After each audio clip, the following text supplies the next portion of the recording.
Semdol kake mofaseda.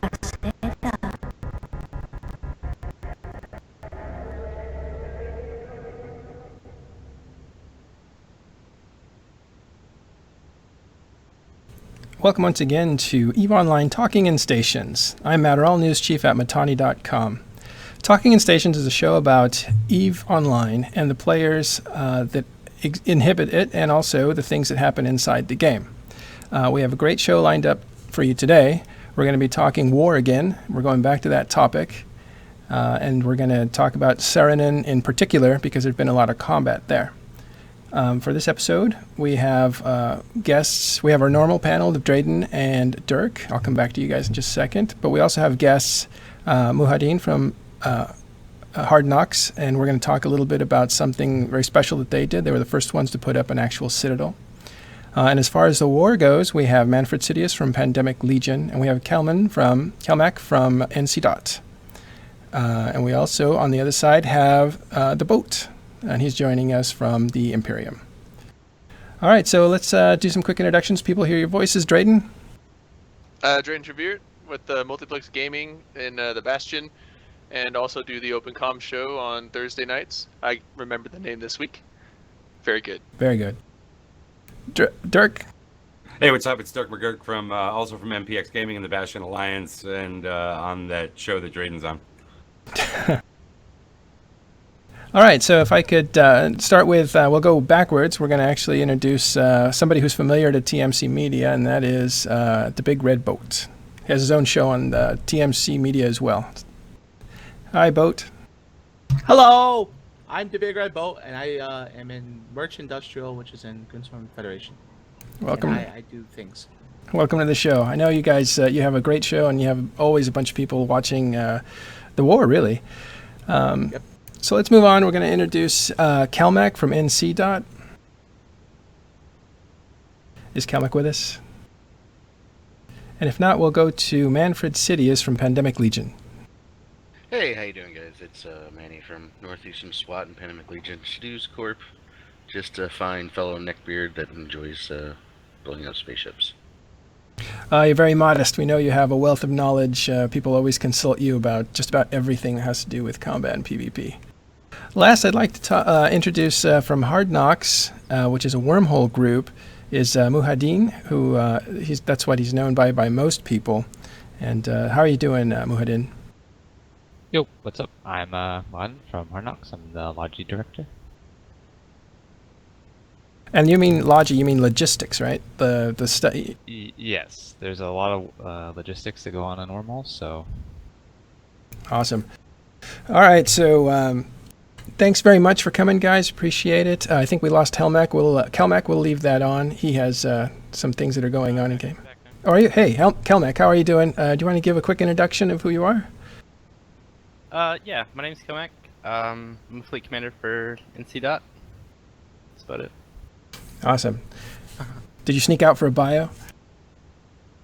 Now the missus just got home, so I was taking care of that. Priorities, definitely. All right, guys, let's start the show. Because we're constrained for time, we know there's a battle that's about to happen in Sarinin, and so we're probably going to lose Manfred and Kelmac, and probably the Boat as well. But we're also going to miss Muhadin, who's going to take off as well. He has a different task that he has to do, and that is to knock down a different Citadel. So it's going to be a very cool first hour, and the second hour is going to be a lot of analysis, which is also very cool. But let's start with what's going on in Wormhole. So Muhadin, can you bring us up on what you guys have done recently? So we built and anchored the first Keepstar, which we were mainly aiming for the first Keepstar in Wormhole space, but it just ended up that we had to get the first one ever, which we were kind of surprised by. We thought a lot of groups wanted to get one down in HiSec, but I think a lot of people were a little bit standoffish about putting that much money on the line right away. Well, actually, one of the first blueprints was purchased by someone in Goonswarm, I thought, so I didn't even know you guys had a blueprint. Yeah, we bought the blueprint about 20 minutes after the servers came up. We bought it in Lone Trek, and you can see it on the market history. Oh, maybe I'm confused. Maybe it was always you guys that did it. Yeah, there's one. Someone bought one in Citadel as well. But we are selling the BPO. We basically bought the BPO, and we're selling it at a slight loss for that day because we specifically wanted the day zero build. You did. Yeah, it costs a little bit more, but I think it was worth it. So when people predicted that somebody was going to race to build the first one, they were right. You actually wanted to build the first one. Wanted to build the first one in wormhole space. Like wormholers tend to be a lot richer and don't mind spending that much on something because it's easier to defend them in wormhole space, I think. So was it a difficult thing to do? Because it seemed like it was nearly, I mean, you guys got it up just a few days after its possible minimum, right? Or did you get it as fast as it could be put up? We got it nearly as fast. The only faster you could put it up was if you built it in a POS, but then you would have to have a 700 BPO locked in a POS, basically, which is really sketchy. Like, you would have to destroy the job if it was about to get reinforced. But up to that, like, it was like a month and a half we had when we decided we actually wanted to build it. And from that, we started setting up the buy orders for all the PI, got the builders in order to get all the structure components built and moved to the right spot. Then basically, once we had all that built, we were just waiting for the patch. Just tossed it into build immediately in the station and waited. That's wild. Now, how long were you preparing to do? I mean, when did you guys make the decision? This is what we want to do. When how long did it take you to acquire the materials and all that sort of thing? We knew in November that we wanted to put a Keepstar up in Rage for sure. We decided, I think, about a month and a half, 2 months before the patch. It only took us about 1 to 2 weeks, I think, to buy all the materials with buy orders. So it actually wasn't that difficult. I thought it would take a little bit longer than it did. But a lot of the other dudes did a really good job with that. What was the other question? No, I think you hit it. So actually, so you put it up as fast as you possibly could. Is that something that's just going to be impossible to take down? Because now you can actually park, should you want to, you can park some super capitals in there, right? Super capitals are not allowed in wormhole space. At all, or I thought it was a physical technicality. They're just actually banned from there? I mean, the super carriers are not allowed to go through wormholes, and they don't have the mass to go through them. and they can't be built in place? No, they cannot. Currently, they cannot. They could be in the future, but I think a lot of wormholers would riot if that happened. Right, because it would be an impossible situation, because even though you could never get it out, you'd have to just say, this is where we're going to live forever. Yeah. So now that it's there, I mean, what are your thoughts on its ability to defend itself within the whole construct of wormholes? You know, people being able to bring a sizable enough fleet. The biggest thing is the knowledge of mechanics with wormholes, wormhole masses, how hole control works, and wormhole space in general, I don't think has the numbers to actually put forth that effort, because they could kill, a large group could kill the Keepstar, but they could never evict Rage, right? Because you would have to hold hole control for weeks on end to actually kill all of the assets in Rage. But it only takes 48 hours to kill the Keepstar in normal space. I should remind you guys. So the timers are 24 plus 24, not like K-Space where it's 24 plus 6 days. So it's much more dangerous, and if there's like a bad weekend or whatever, a large fleet could come in and kill it. Oh, that's risky. And that cost you quite a bit, didn't it? What did the total bill come to? The day zero build without a research BPO cost 298 bill.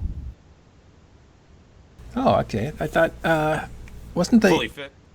Yeah, that's just the hull, right? So the fittings, I think, excluding T2 rigs, probably come out to 20 bill. With the T2 rigs, it's going to be a big-ass price tag. The build cost rig right now for the T2 rig, for the Doomsday rig at least, is 150 bill. Wow.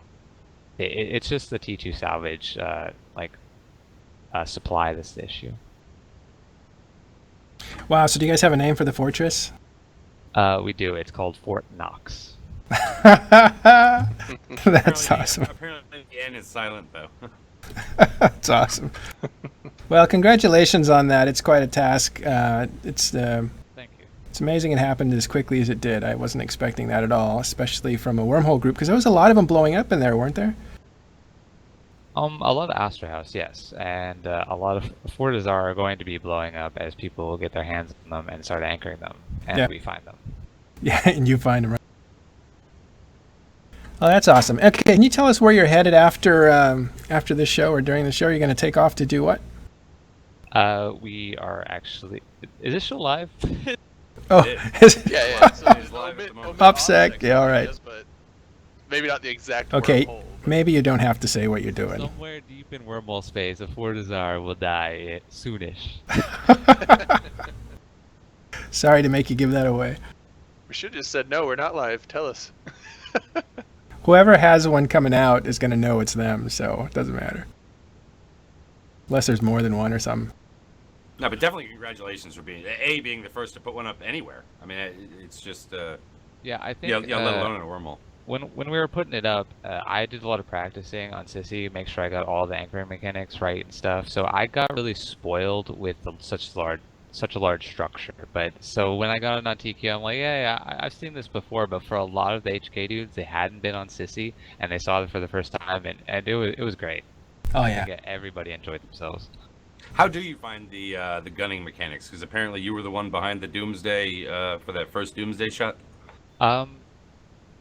It feels pretty good. I would like to see how it does in long-term combat because the DD uses a ton of cap. It uses 25% of its total capacitor. The regen on the cap is relatively low, and I think CCP are working on the cap itself because cap is a major issue. The E-War modules use a ton of cap. And by the way, Marcia in our chat here says that they're looking at adjusting T2 salvage tables, actually. Have you heard about that? No, I have not, but that would be good news.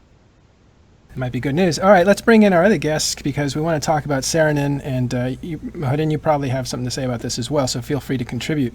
But what's going on there in what is the station for the Imperium as they did we'll call it a tactical withdrawal into Losec as their territory was taken by the Money Badger Coalition. Boat, why don't you start and let us know what's going on there? Hi. Sorry, I was drawing you a picture of a boat. That's why I threw it to you. I saw you weren't paying attention. I can be a school teacher too. I was listening, but I was trying to keep my hands occupied. But anyway, so, we're in Sarinin, and we are playing undock games pretty much daily. It is the greatest thing ever. Isn't that dangerous these days? No, it's a lot of fun. Because Titans can't Doomsday and Losec with any of the new Doomsdays. Like, the only thing they could do is use the targeted Doomsday, and since no one undocks capitals in the Imperium, it's just a lot of fun to just, oh, hey, there's a carrier aggressed, undock, kill it. Yeah. Oh, hey, here comes a fax machine, undock, kill it.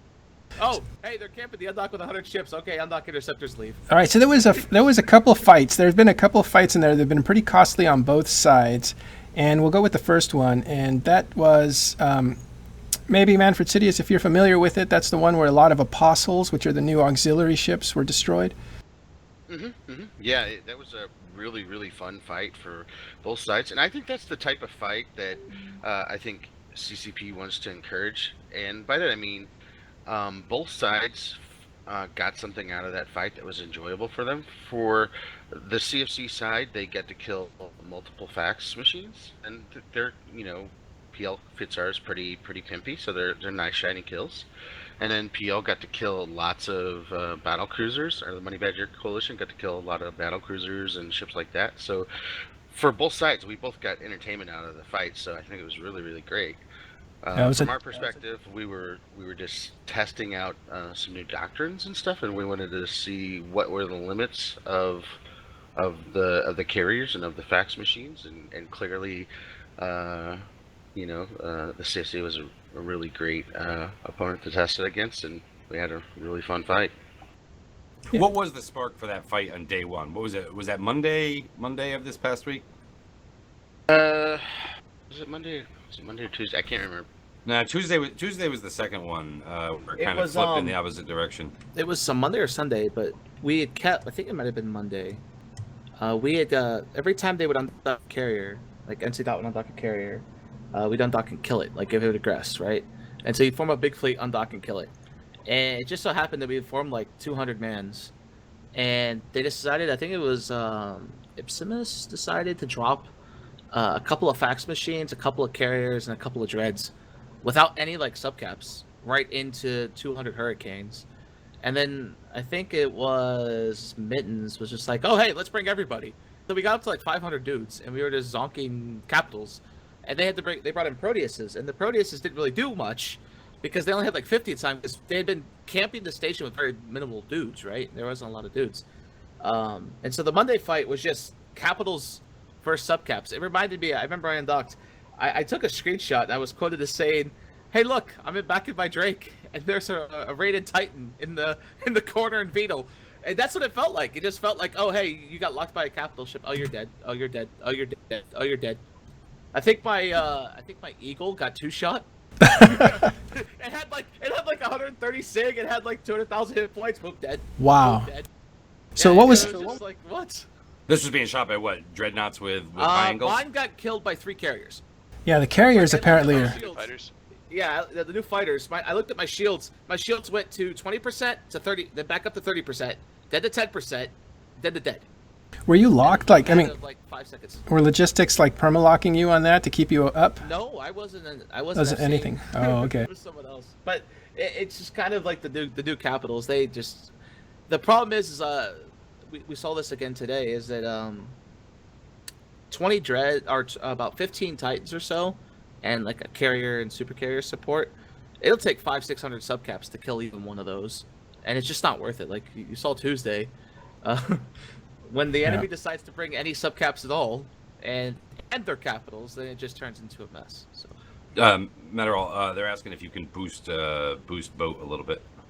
His signal, his voice. No, his volume. I'll His volume. Yeah, I think CCP they really gave capitals a lot of power to hit subcaps, but and the balance was is they removed the E-War immunity and they reduced the hit points on them. So my Titan used to be, I don't know, 60, 80 millions EHP. Now the best I can get out of it is like 35 max tank fit. So that's weird. yeah. So My the Leviathan actually gets more hit points, but it's kind of useless in PvP. Yeah, you know what seemed to me that they did take a huge nerf as far as HP, and you have to make up for it by fitting it correctly. And so there's a lot of seems like transition fitting that's going on all across the board. Can you tell us about that? It's interesting too because they say, okay, you can jam a Titan. To give you an example, jamming mechanics are multiplicative. So if you have like 10 guys, the chance of jamming goes up every 10 or so guys you add. And so we found that you couldn't even jam a fax machine, and we had 190 jamming ships tried to jam it when it was in triage, and it had one ECCM module. It just didn't get jammed, right? And so that's just a fax. And the super carrier Titans are even more powerful. So it's the idea that you can just jam them or sensor damp them, and then you keep fighting. It doesn't really matter. Like especially with carriers. Carriers is disgusting because the fighters kind of act on their own. And if you can't tackle the fighter, like if you don't hold it down and kill it, like focus on the fighters, you're not going to live very long. Like the fighters just shred ships. Any subcapital, battleships, all the way down to frigates. Frigates get alphaed by the new fighters. It's disgusting. So, Kilmac, is there anything you want to contribute about the that first battle that NC was going through when that happened? Like, what were they? Not really. I mean, it was a learning experience, obviously. We learned a lot. We'll say when we came in with the Proteus, like, obviously that was a mistake. Kind of. Because that's actually what got hurt, right? The Proteuses from NC are the ones that, some of the ones that got hurt. But overall, PL took most of the damage that fight. One of the big dangers is committing your subcaps when a majority of those are the fax pilots you need to keep your supers and titans alive. Yeah, I think the first fight had 39 fax got the, which meant that out of triage they were able to keep all of the supers and caps and carriers at full HP, and it wasn't until they warped off that we stacked a couple of them that we were able to kill them at that point. Oh, yeah, you caught one or two. Yeah, I remember that. Yeah, because I think someone did the math on it. It's I don't know if you've seen Snuffbox uses remote rep legions. They're really powerful reps because their sig is so small and they have a lot of HP, but they rep just as hard as a ship because they use X-type mods. And so the new capital reps, while diminished, are just as strong as, say, a legion's reps. But now imagine you're having a hard time killing a battleship with 50 legions repping it. Now give that battleship, 30 million hit points, and now you have 50 super carriers on grid. It just gets exponentially worse. Like right now we're seeing PL drop 10, 15, 20 carriers. What happens if they drop 200? I mean, I don't think a single sub cap even gets on the field. So what are you saying about the way it's scaling? What are you saying about the way the new... It scales exponentially, like crazy, right? In favor of who?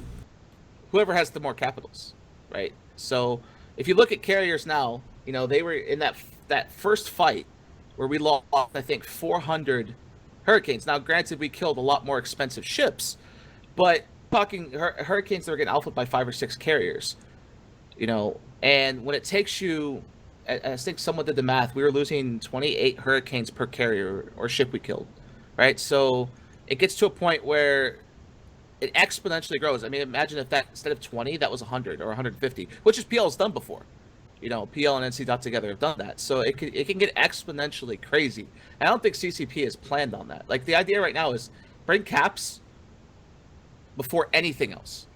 Because fax machines are powerful enough that they can rep anything, and they're really hard to kill. I think it was 190 bombers I dropped on a fax machine, and it took me for 5 minutes till PL got the support fleet there to chase us off. But that's pretty hard to balance around, though. Like, to have faxes be strong against hostile caps, but be weak against subcaps, right?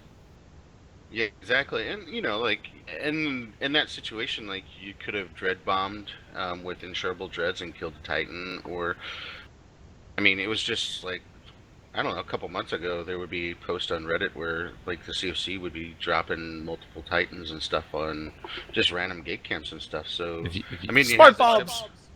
Yeah, have the ships to be able to escalate and reply in kind is just I guess a choice to do so or not to do so. If Goons took all the Astra House losses and took that ISK funnel and put it into dreads, they would be much better off. Well, actually, let's talk about that second battle, because that's actually when the Imperium had put out 10 different Astra Houses, which are citadels, all over the place, and put one inside of Sarinin itself, which is where the major battle took place. And although the one in Sarinin survived, all the other 9 were actually destroyed with other, task forces that went out to destroy those. But that fight was, the MBC or Money Badger Coalition kind of held the field and annihilated the Imperium forces. Is that the way it went down? Yeah, actually, it was kind of hilarious. I was not home. I had went to where did I go? I went somewhere. I think I had a family thing. That's okay. We don't need to know where you went. Well, anyways, I get back and this big fight's going on, and I'm like, well, why are we fighting? And they're like, well, there's 1,200 bad guys, and I was like, yeah. So why are we fighting? They go, well, we have 500, and it's like, wait, didn't we just decide like a month ago not to do this? Yeah. And everyone started laughing, and everyone's like, oh, good point. But one thing that nobody realized, I don't think CCP realized, is that Citadels aren't affected by tie-dye. So that Citadel online, because the fight was on a gate and full tie-dye, so the 15 minutes we were on the gate was actually like a minute in game. But wow, the Citadel online. That is interesting. Yeah, that was hilarious. I don't think anyone realized that until it actually happened. And I think to quote the Pandemic Horde FC, he was like, "Are you fucking kidding me? We could have sent like one frigate to shoot it." They just didn't think it would. They thought it would be still there when the fight was over. Did you guys know that when that happened, or was that a surprise to you too? It did take us a little bit by surprise. Everybody was having so much fun, just fighting, that they were like, "Oh, the strategic objective, we're in tie-dye, we can just deal with it after the fight." Not so much. Not so much. That's pretty interesting. That could actually be meta, right? Like some strategy revolves around that. Yeah, it's Like, the Citadel thing. Go ahead, Manfred. It's like Boat said, nobody realized. Like, we could have just sent a couple frigs over to shoot it, but we were all too busy having fun with the fight because it was just an afterthought that it would be okay. Yeah, and that's a big deal because the strategy has been from the Imperium. It has been to fight with small things and skirmish because that's kind of what the system allows for you guys.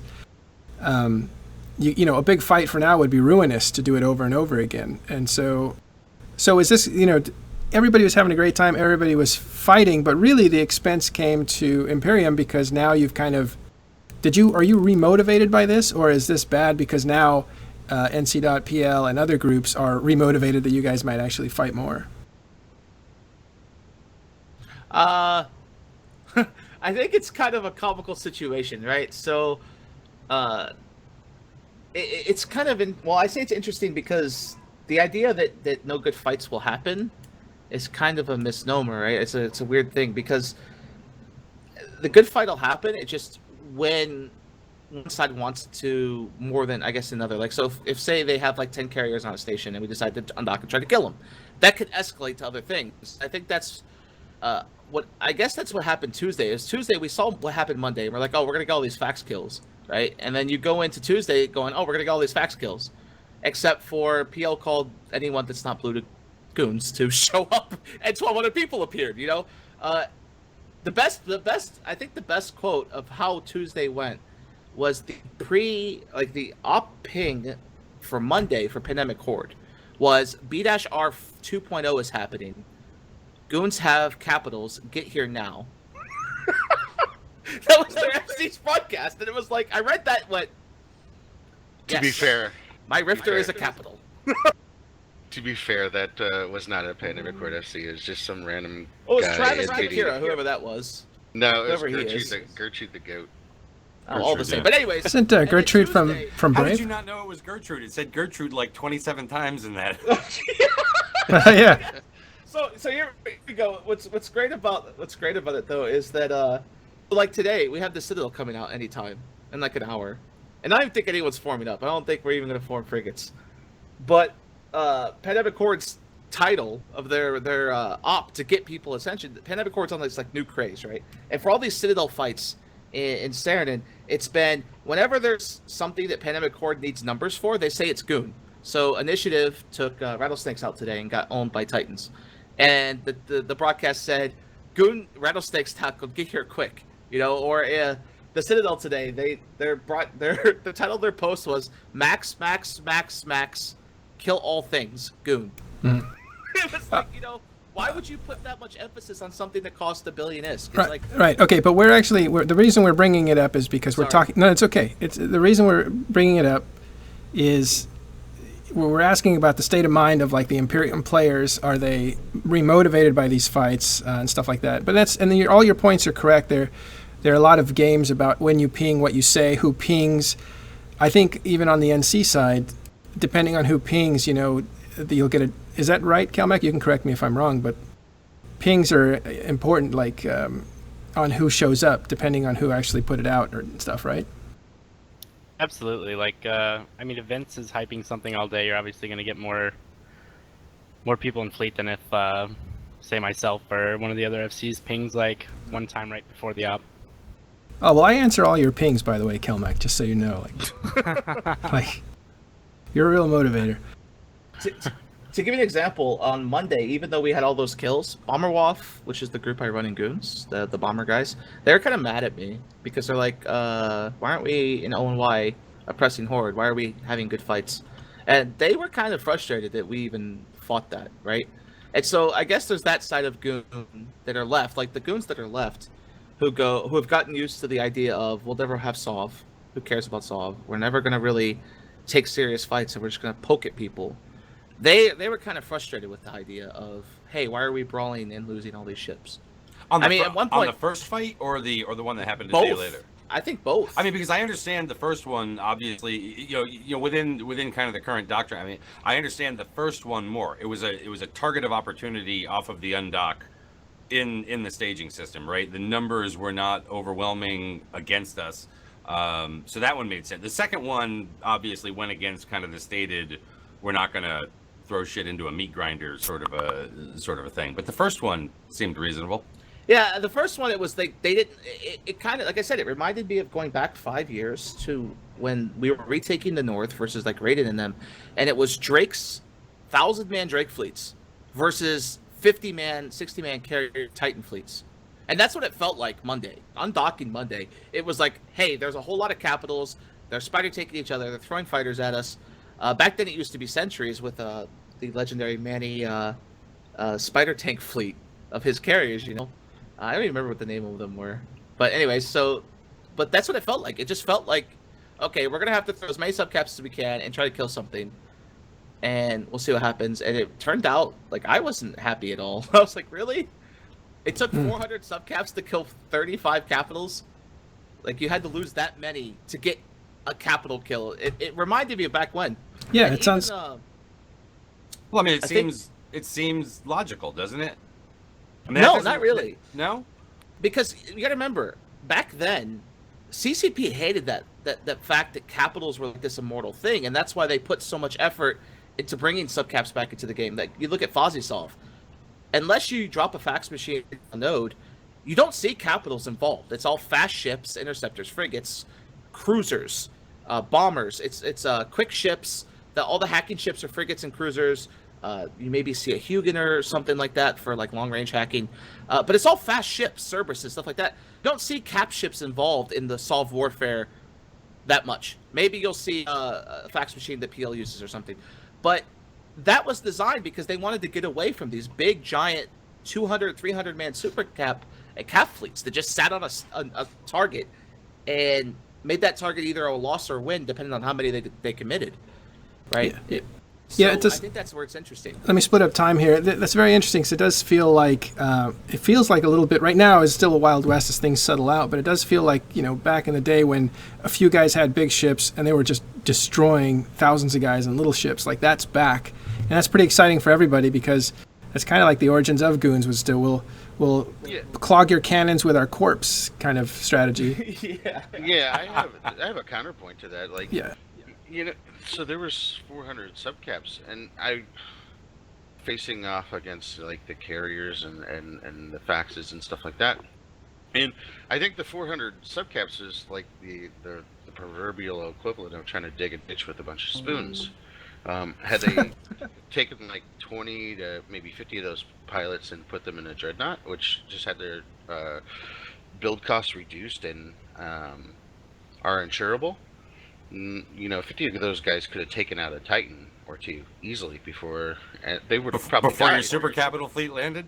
Yeah, they would have probably died, but they would have taken out a Titan, and the Titan wouldn't have received the insurance, and you know, that's a big loss. See, that's where I don't think that's worth it. For as many years as I've played this game now, and all the different iterations of CCP design, even when they increased the HP of Titans back in the day, I don't think it's ever worth it to drop 50 dreads for a Titan, or 2 Titans, or 3 Titans. I just don't think so. Because those 50 dreads are way more useful in a different situation, doing something that might turn the tide of an entire war, rather than just, oh, we got a Titan kill, hooray. You know, because go ahead. it's like Citadel, it's like medium Citadels now. They're eventually going to lose their enjoyment because people are going to realize there's thousands of them out there, and everyone has them. It's like a small boss. You know, like a faction tower, no one really is going to care about when they've killed thousands of them, right? And so it's eventually going to lose that flavor. And I think that's the way it's gotten for me with Titans. I used to love hunting Titans, but now it's like, okay, that's a Rifter worth a ship to me. Now, Manny, one of the questions I do want to ask, was this, do you think, the biggest capital on sub-capital engagement that we've seen since the capital changes? Yeah. So far it has been, and what did you think about the fighter mechanics against that kind of numbers on the subcap side? It's really good. We noticed that the fighters didn't, like, for whatever reason, pilots just didn't want to focus the fighters. They kept shooting the ships. When carriers have it's not like the old slow cats where you could carry thousands upon thousands of drones and spider tank, which was like the main complaints against it. Carriers have a very finite supply of fighters. They do incredible DPS against subcapitals, they do, but they're easily killed, and they have a finite supply. And once that supply is gone, well, the carrier is just a big brick in space that can't do anything. It can't rep. It can't really apply EWAR. It they can't really do anything except for sit there and die or leave. So, yeah, I think we'll see more capital fights as people get adjusted with new fittings and start to understand the meta a little bit more. I think the meta still got some evolution to take place. I think there's some misconceptions about what is strong and what isn't strong, and I think it's exciting. It's a lot of new things. One of the cool things about Eve is having to adapt to changing circumstances. I think that's what keeps a lot of us engaged in the game is Eve constantly changes and you have to adapt to different things. Well, CCP has just handed us lots of new things for all of us to adjust to and to learn and to master and to train, and I think that's exciting. So whether if you're on the side that's in the subcapitals, whether you're on the side that's in the capitals, there's new tactics, there's new mechanics, there's new strategies to master, learn, and practice. So I think that makes Eve exciting. Yeah, it seems like especially on the carrier side, they've really added some gameplay mechanics in managing your carrier that are so much more interesting today than what they used to be with deploy sentry. Mm-hmm. But one thing I do want to ask of everybody here, because it looks like everybody here has kind of been responsible for caps in one way or another with all of this. A question that I got the other day from a viewer basically wants to know what people think regarding newer prospective capital pilots. Now that you no longer have that suitcase carrier that was sort of the first go-to for most capital pilots, right? Because it served this sort of multi-purpose. Where is everybody sort of pushing prospective capital pilots to now? Is it still to the carrier as that first ship? I think it's to whatever you desire. I mean, both have their uses. The Dread is still going to be the king at shooting large inanimate objects. It's still going to be the king at killing, Titans and stuff via Dread bombs, which are it's going to be really, really effective. I think it will be utilized a lot by people once they realize just how deadly a Dread bomb is in the new meta, especially in low sec where AoE DDs aren't available. So yeah, it's really whatever the pilot wants. Like a carrier pilot is very useful, but then again, so is a dreadnought pilot. And the HAW weapons, the Dread can affect the subcapital sphere of influence, and with the capital guns, he can affect the capital on capital fight and the capital on structure fight. Well, as far as I mean, Manny knows more than I do, but I would still, I think the carrier is a good first shot just because, even though it's lost it's no longer like a big repping station as well now. It just seems like it's a lot more utility across a lot of things. Like it's decent in combat versus subcaps. The Dread can be, but you have to fit it for that, and most people don't just sit there and have their Dread fit for subcap fights because they're mainly using it, like you said, to just drop on other capitals. And I mean, it's hard to just refit in the field if you've already started combat because you can't do it with the weapons timer now. And I think the suitcase thing is still an option, so it helps you move stuff. So I mean, I think the carrier is easier to get into, but it takes a little more training, I think, though, because you have to train all the different fighter things now, as opposed to just the guns for the Dread. One thing that's interesting about the carriers is you look at what happened the day they went live with Skill Goo. One of the guys I know who with multi-box carriers, he had 15. Skill Gooed all 15 of them that day down to nothing. Got 400 billion ISK, and turned that ISK into a couple of extra subcap pilots, and he's been doing interceptor fleets or roaming solo, that kind of thing. And he just said it was, with the new changes, it made it so you couldn't really multi-box caps. And I think that's a lot of groups that were cap heavy, including, I say, the Imperium, have gotten away from it because a lot of carrier pilots just said, nope, we don't think this will work. And they've stopped using them because you have to control the fighters too much. And I think that's an interesting way to change it. And the fact that you have these new weapons where you constantly have, it's like piloting a ship for each one. So you have to pilot 3 ships per carrier. But if you're already doing 15, that's 45 ships you'd be piloting pretty much. It's just too much of a pain for a multi-boxer. Yeah, that's an interesting point. I heard that the dreads were going to become the big deal if you wanted to build caps. And of course the logistics, but yeah, it was going to be dreads, and again, Titans, a BTEC R. Has anything changed since then? Are Titans still the thing to have in these large tie-dye battles?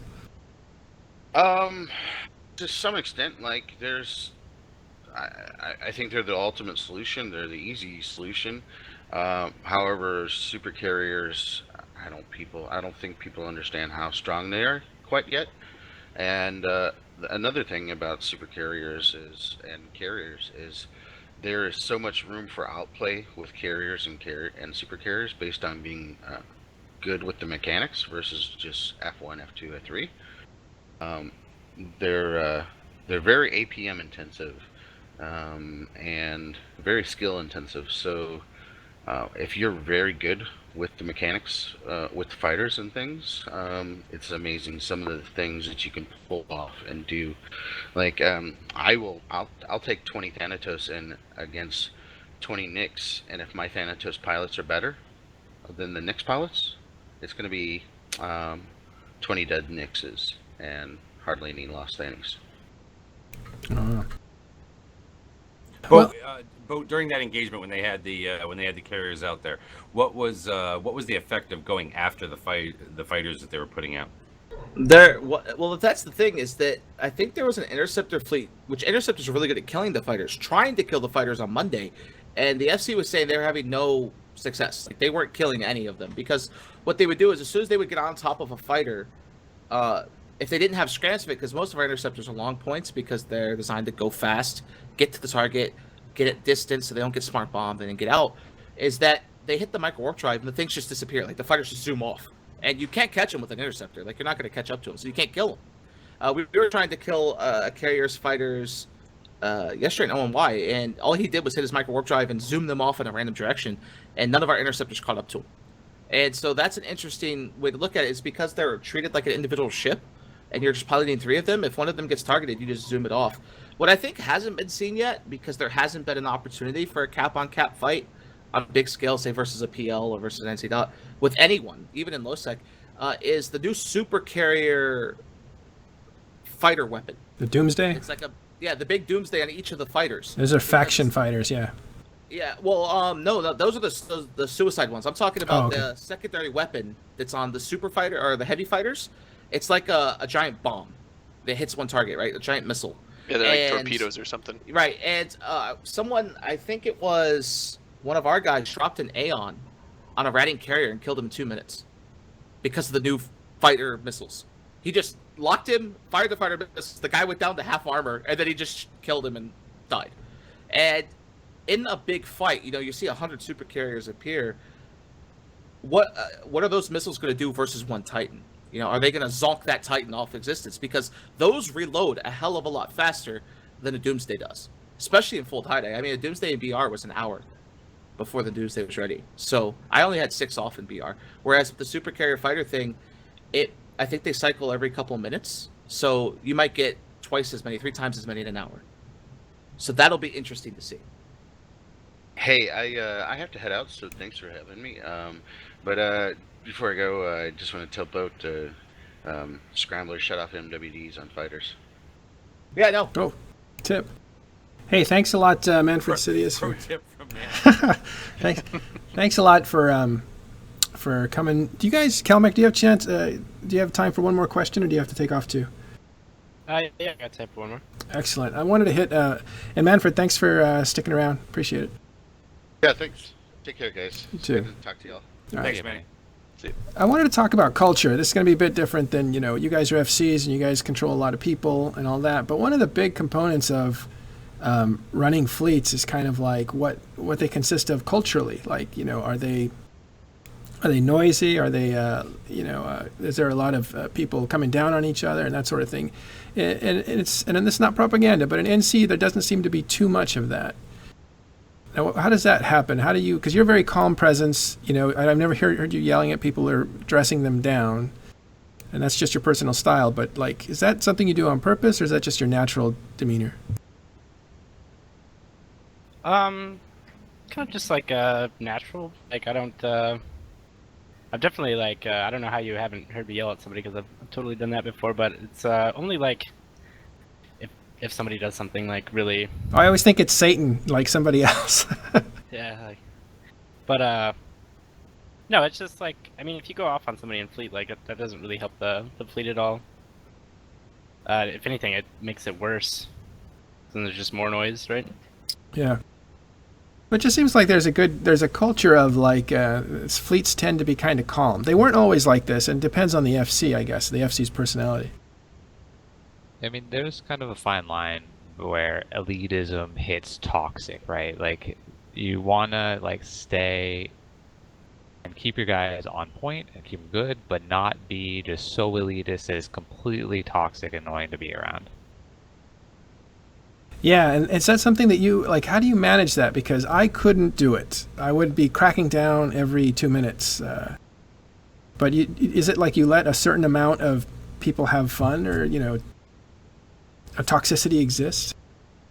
A lot of it is the player base too, right? Because I've led fleets in other alliances other than NC, and I'll tell you like an NC fleet is much more like well disciplined. Like people know what they're doing because they've done it so many more times. Whereas maybe like for instance, a Horde fleet, like there's a lot more talking, so there's a lot more room for errors and stuff like that. So people get angry when errors are made, obviously. Yeah, so I guess it just depends on the experience level, and then the because was there a time where FCs kind of felt like they needed to entertain the guys just to keep them interested?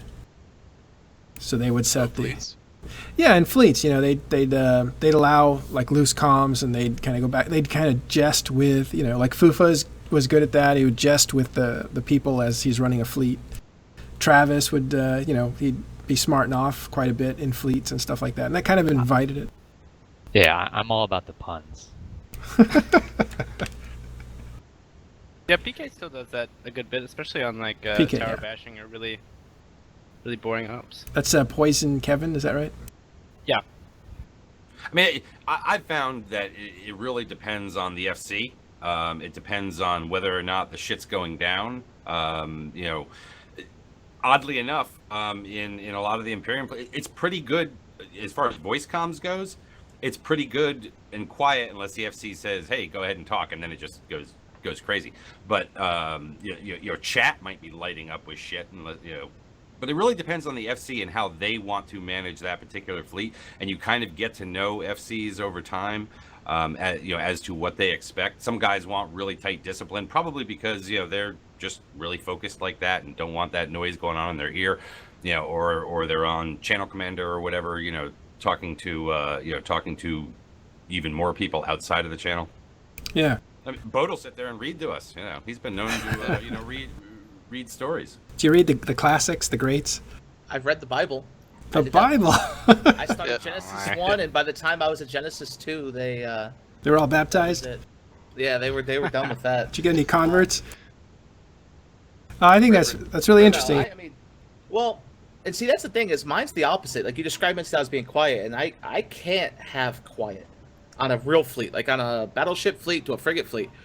But with bombers, it's silence. We bullshit a little bit, but there's no yelling. I don't get loud with them. I don't get excited with them. It's like, okay, let's bomb these guys and move on. It's like real serious. But every other fleet I've ever run, and there's excitement. I mean, you've watched my streams, but it's crazy, right? I can't have quiet. Like I watch these people. Like I'll go on other people's ops very rarely because it seems like with goons, only the top tier of FCs will actually get in there and chat, like do things. Like you'll see Vince get angry, and Vince is hilarious when he's angry because he'll get mad or he'll get talkative. Yeah. And an FC that's very talkative is an FC that's comfortable, in my opinion. He's comfortable with his fleet. He's not worried about messing up. He's just going there and he's doing his thing, and he's been doing it enough that he's just like sailing. It's almost like you could compare it to like an NFL celebration in the end zone. You'll see a guy who scores hundreds of times, and he'll just put the ball down, or he'll just gently jump in the air.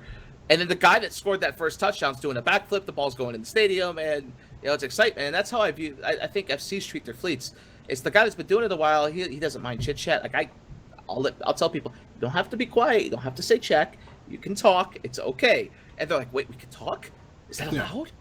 Well, That kind of thing. So what's funny is that in Imperium fleets we've got two different channels, right? We've got the regular fleet channel, and then we've got the no chatter channel. Okay, and the no chatter is where you can't hear anybody but the FCs. All right. Well, a lot of guys will go in there, but there's just no point going into the no chatter channel if you have an FC who talks all the time. That's where they all chatter. Well, because then what ends up happening is that they're having conversations with guys in the chatter channel, so you're only hearing half of the conversation. So you might as well just go in and just like let you hear the whole thing. All right, one last question, if we can, for you guys. I'm Hadin, Kelmac, and also Boot. But where are we now with the war? Like, I think that if you look at it strategically, what happened is a ton of people came into the north. Imperium knew they couldn't beat that because twice they were outnumbered by quite a margin, so they made a tactical retreat to Sarinin, where they are stationed and fighting in little ways, not big ways, until this week, where they fought a couple times in very big ways. And that was basically right off your station, which doesn't mean that you're deploying to do a battle, but you're fighting outside where it's convenient and you can easily retreat and that sort of thing. So it's not like they've engaged, like the war hasn't really heated up. But there are a couple battles that equaled about 200 billion, which is pretty significant compared to everything that's been happening before. So where are we now with this conflict, and where do you think it's going to go? We'll start with Kelmac. As far as where it's gonna go or how it's going, I mean, it's arguably like a lot of people would be all like, I mean, it's over. They're significantly shrunk, but or have been saying, I would say that anyways, until this week when they clearly showed that they still have some fight left in them. That was pretty surprising, their numbers, yeah. Yeah, I mean, a lot of them, or not a lot, but some of the major objectives have been accomplished anyway, like breaking up portions of the CFC and decreasing their numbers. Like that was a major goal, so that's obviously going well, but has a long way to go. Yeah, I mean, some would say they kind of lost the people that they should have lost anyway. They still have some pretty core fighters. It seems like they're at what you would call a fighting weight, or they're trimmed down to that. With the exception of maybe CO2, but I don't know how their reputation and their actual prowess, matches up. But they were supposedly really good. They were really good in a fighter, had big artillery because they had a bunch of Titans and Supers and stuff like that. That was probably a loss, but other than that, it seems like they're still intact. Like their main fighting force is still there. I think going forward, you're at the point of the war where a lot of wars in the past have gotten to, where the group that won takes all their place in the sovereignty, and now you see, okay, who's going to survive the long, fat, boring part? And what I say that is like you'll have situations where you'll see TC, the culture, and Tissue killing each other's caps, like brawling each other, and then moments where they're in the same fleet together. And from past experience with the way that works out in the long run is that you get new breeds of players that come into these alliances, new people that join the game during the war. They experience the war very slightly or not so much. They come in at the end, and then they stay for like the next year in this infighting stage where like these guys who were best buddies during this war and killing goons are now shooting each other, or even inside goons that like with FCON and goons. And then you end up with leadership that spawns because of this that hate each other vehemently. Like you had a period where PLO and the Northern Coalition were best buddies, and then this new breed came in and they hate each other. You heard guys in Northern Coalition, not NC Dot, but like the old Northern Coalition, going, "I hope just." I think for like Pandemic Court, for example, they have 9,000 guys and they're still growing. But then you look at the number of characters they've had active, and the last week they've only had 2,000 active characters. So it's like, well, how active are they? How alive are they? Yesterday for that big Citadel, they had 300 people. Right now they have 180. And they put twice as much effort to get the people there. So it's like, okay, how much can you keep going? Because you can only say, here come the goons, they're going to fight us so much. You can only say, here comes NC Dot so much. Eventually, one group's going to get bored. And it depends on who's going to get bored first. I think that's where we're at now. It's who's going to look at the game mechanics the way they are and go, okay, we don't want to do that. Let's go somewhere else. or let's go to this other place. And Yeah. it could be goons, it could be anyone. So you don't know who it's going to be, but that's really what it's a race to. Right. Yeah, and I mean, goons have dealt with this before. I mean, when we lost all of our space to Cartoon, when he stole everything and we had to go to Syndicate, it's like, okay, who wants to come with us? Let's go. And that's kind of like where we're at now, where the people who want to be here, Initiative, Razor, Law and Bastion, Goons, they're still here. Right? We even have corporations inside Goons that are renter corps, people that paid to play in our space. They're still 200 members strong. They're staying in the Imperium or Goons because they just think it's a great place to be, which is kind of shocking because usually when you lose all your space, all your renters just up and leave, right? And I think that's a very telling number at the moment. Yeah. Mohadin, what's it They're look? not spies, are they? Mohadin, can you tell me what it's like? You guys aren't directly involved in the war, but I'm sure you are in some way, either through alts or maybe sometimes you get in on some fights. What's it like, on your side of the world? A lot of the HK dudes don't participate directly in it. I mean, they watch it. They watch what's happening. They read Reddit posts. One of the HK dudes, Axel, runs around Sarinin and a Garmer all day killing things. He's actually on the top kills for a Garmer. It's actually pretty impressive. Fuck that guy. He cheated today. I had his ass, and then I forgot to put on my domination scram, and he had his domination scram on, so he was able to scram me away from him, and I couldn't get a scram on him because he uses gang links and a really nice blinged out Garmer, so it goes really fast. So I brought out my blinged out Garmer and my gang links, but I forgot the point. I mean, if you fly the same ship over and over again every day, you're gonna get really good at it, and you're gonna have a good time. Like I fly Sabers probably 80-90% of the time, and I love flying them because there's such a high skill ceiling on them that if you are good with them, you're amazing with them. Yeah. There's a guy in NC, Matterall might know this guy. I don't remember the guy's name at the top of my head, but all he ever flies is interceptors on Malediction. Every freaking up. Are you talking about Tar Palantir? Yes, that guy. Tar, yeah, from Every Evolution. you ever see. Yeah, You'll see 100 Titans from NC Dot. He's been flying an interceptor for years. Yeah. When I was in Black Legion a couple of years ago, I used to see him all the time. Like during the Tribute War, he flew an interceptor, and he's still flying interceptors. Yeah, he's pretty amazing. Kelmick, do you want to talk about Tar? Like how he helps fleets and stuff, or? Yeah, he's basically just he's a scout that has several alts, and basically he's been scouting long enough that he knows pretty much what the FC is going to ask for before they ask him to do it. So his intel's really it's on point. Like he knows what to look for. Yeah, he's almost like radar and MASH. He has the answer before the question's asked, but also he seems to always be like running up the stragglers, making sure they're safe and stuff. I mean, all at the same time though. He's always watching more than one thing. He'll usually be eyes for several staging systems at a time as well. That's a quick way to work your up an FC chain, is giving FC stuff they don't know they need yet. Yeah. Pretty much. Hey, Kelmick, how did you start? How long did it take to become an FC at this level? I mean, I don't know, probably a year and a half, maybe. Not even. Mm-hmm. All it really takes is some good mentors, pretty much. Who mentored you? I started with I did a couple of fleets with a guy named Archibald Hornby, that you might have heard of. And then, Yeah. he was pretty good. And then Sword Dragon actually taught me a lot of what I know, so props to him. And then obviously when I got here, Vince and Travis helped me out a lot. Yeah, what's it like, the pressure you must feel coming into a situation like NC that's established and stuff, and you have to... Do you start out as a scout, that sort of thing, or do you start out with smaller fleets? Basically just start small and work your way up. Like, obviously I wasn't doing any of the expensive fleets when I got here. The skirmish commanders we have now but they can do, what do they got? They got Spiffles and Canes and stuff like that. Alright guys, I am going to head out of here. Oh, thanks, Mohadin. Thanks for having me. Alright. And I have a surprise for someone. Sorry. All right. I'm happy to report that the Fortizar is currently dying and an entire bad fleet just died. Nice. All right.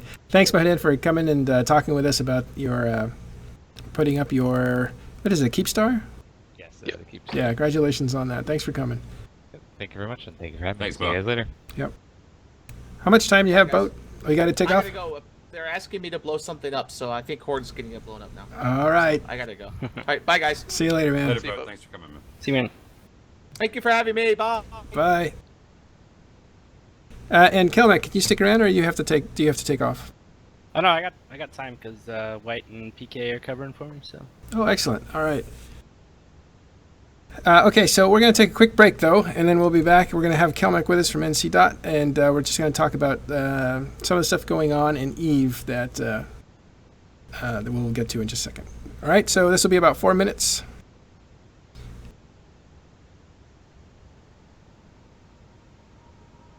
And you guys can talk in about 5 seconds.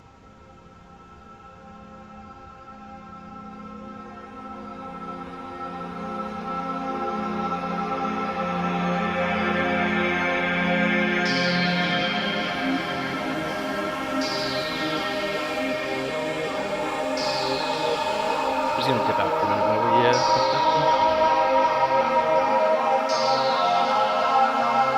Sure.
All right, we're back. Thanks. Oh, except I lost my photo there. Kelmac, thanks for hanging around.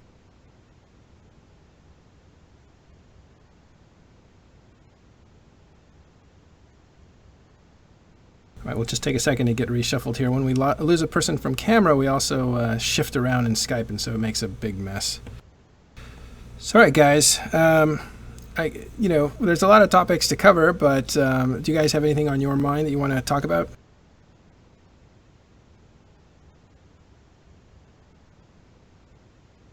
One second. There we go. Sound is back. Do I still have you guys? Yeah. Yeah, I turned it down for the break, and I forgot to turn it back up. That usually happens. Gotcha.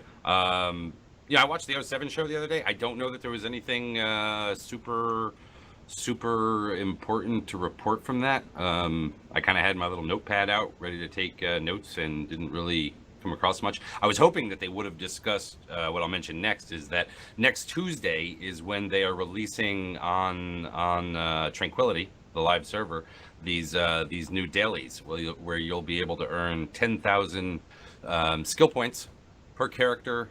Per account. So one character on an account can go out, kill any NPC. So go out, shoot a rat, frigate, battleship, whatever the hell you want, and you will earn 10,000 skill points for that. Are the skill points are they awarded to the account in general, or is it to the actual character that you do at first? So each day you want to make sure that the first rat you kill is with the one that you want to put it on. Correct. Yeah. So what do you guys actually think about these things? Because they're getting mixed reviews. Some people are saying it's helpful, and other people are saying it's going to drive obsessive compulsive people nuts. New players is definitely going to help out a lot. I mean, faster skill training, so it gets them into stuff earlier, because your first year or so is like where you're really just getting the nitty gritty basics going. So that's where like the lower skill point amounts will help. The older vets, I'm sure some will be really salty because they'll be, I had to work all this extra time to get that stuff, and you're just getting it handed to you.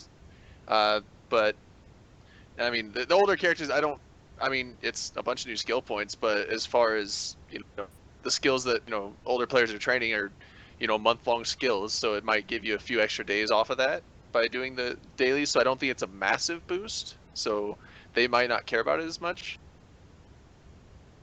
Yeah, I think there was some talk about the dailies were something that was from WoW and games like that, and actually that they actually have taken them out because they're not working. They're making it too hard for their guys to just kind of come into the game and feel like they're not falling behind, like that constant feeling of somebody's out competing you because you're not out doing these small tasks and stuff. Oh, yeah. I had that for a long time. And what's interesting is these things come from a point of CCP realizing they made a mistake when they did the injectors. Like they hadn't, or actually no, it was the... No, not the injectors. The changes to the skill queue. I mean, it used to be that you would have to log in a lot more regularly just to be able to update your skill queue. But when they went to the unlimited skill queue, that kind of removed that need. Now that's the claim, right? The claim is that that's why they're doing this, and I have no problem taking them at their word that that's what it's for. It's about getting people to log in and do something, even the most minimal of something, I suppose, in the hopes that that will lead to them staying logged in and doing something. There's any change like this where it seems like they're giving away something for nothing kind of drives the ire of a certain element within the game, right? This is a change to, towards making Eve too easy or whatever the hell you want to call it. This is what I would call a test bed. They basically said so themselves. In his word, in Rise's words the other day, he said, "If this goes well, we'll have we hope to expand it in several ways." Now, there were no details regarding that, but maybe it's not always going to be just kill a rat, get 10,000 XP. Maybe they add other things to it. Maybe they look at it and say 10,000 SP is too much for something so little. Maybe we need to make it something over time. I know I would like to see maybe a little bit more activity than just killing a rat, but yeah. Well, I'm sure they're going to get to that, but it surprises me how fast they're introducing it to the game after they've announced the idea. Like they kind of float the balloon, and then the actuality of it happens a lot sooner than I thought it would. Same thing with injectors. I thought injectors weren't going to happen until right about now, but they introduced those things like in February, which was a lot sooner than I thought they were going to do it. So it's they kind of float the idea, and then they get past the major reaction, and then boom, it's in the game pretty much. I think both of those things you can look back on and say these were ideas that they knew they wanted to implement. They put enough, because with the injector thing that was being talked about, I know, out at Eve Vegas, where we had a sit down with Seagull and Rise in one of the side sessions. It was actually just before Vegas, though. It wasn't much before it.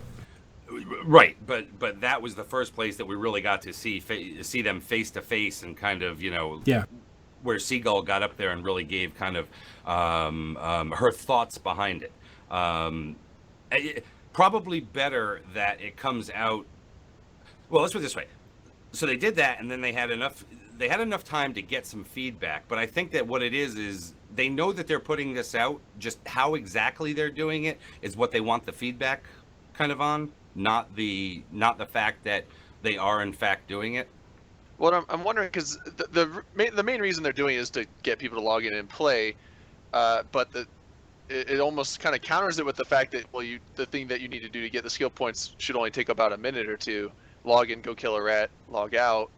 But I'm wondering if it's more of like the same ideas like click ads on sites, or something, or where it's like, you put this there, no one's going to look at it, no one's going to click on it, but there just might be a few people that do, and so by having this where you log in, you only kill a rat, maybe if you're like, well, while I'm logged in, I might as well go check this, and then go do this, and then now they're actually playing the game again. So you think it's like taking that first step towards, yeah, that first step before you go jogging, pretty much. Right, and I'm assuming that's their idea, is that just getting people to just log in, even if it's for something minuscule, that they'll actually then continue to do other stuff and actually play the game.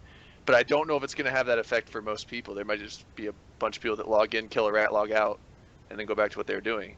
Well, I think it's also a matter of how much that particular effort is worth to somebody. I don't know, if you've got 150 million skill points, are you going to log in and go kill a rat? I don't know. Maybe you are, because maybe you're also already kind of conditioned. Potentially farming. Okay, maybe you're farming SP to be able to use for injectors, and so maybe that character that you're using as your farmer, you will send out and do that to get SP. But let me just say this, because I just did a quick little thing the other day, because I was trying to figure out kind of this 10,000 SP, right? The 10,000 SP is basically the equivalent of a day's worth of training. That is the difference between no implants in, okay, so +0 implants, all right, versus +5 implants. That's more than I would have thought it would be. Like, that's... Well, I mean, that's 10,800 skill points. Yeah. Okay? 10,800 is having +5s versus having +0s, assuming, well, it really doesn't matter how you're mapped, but... Yeah.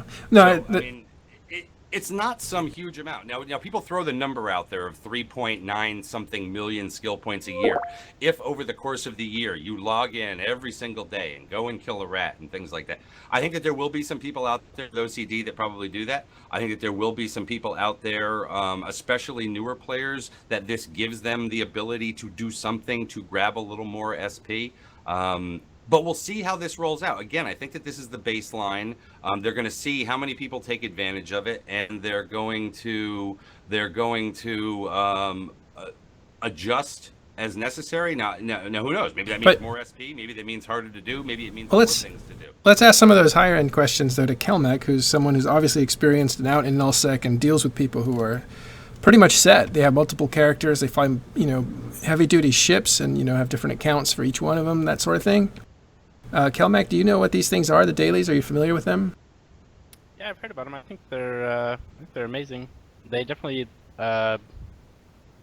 breed activity. Like, you don't really... I mean, how many times do you log into the game to do something that should take you 2 minutes, but you end up doing all kinds of stuff for several hours? Like, it's not just logging in. Like, the average player, when he logs into EVE, he's not just gonna fire up the browser. He's going to turn on IRC and get on TeamSpeak, and then it just kind of... So you think it would... the fire to do other stuff. So you think Drayden's point is right, that if you take, you put on your tennis shoes, not even thinking you're going to go jogging, that just by putting them on, you're going to go jogging. Absolutely. And then I think it was Dirk that was talking about it earlier, that maybe it's not as important to a veteran player. It kind of depends on what the veteran players alliance is doing. If they're changing doctrines or if there's just been new skill books injected into the game, or not injected, but introduced to the game, the veteran player is absolutely going to go do it. Really? That's interesting. So it wouldn't be kind of like, oh, that's too little for me. Like, I'm not going to pick up those 50 cents on the ground. I earn way too much money for that. Right. I mean, it could be something small like a doctrine change, or it could be these new skills that you need just to use the light fighters or the support fighters, or even for Titan pilots, the new DD or capital gun specialization skills. Yeah. Well, I have to say that unbanked points, like, you always want those, because let's say, you need a market skill that depends on another market skill, and in that one, you just need to get up to 3 so you can get the second market skill. Having unallotted points for those kind of emergencies, that's really that's a pretty good incentive, even if it's not a lot of points. But I'm just going to quick address Caleb here real quick. He says, but the dailies as they are now is 5 minutes and then log off. Here's the thing, right?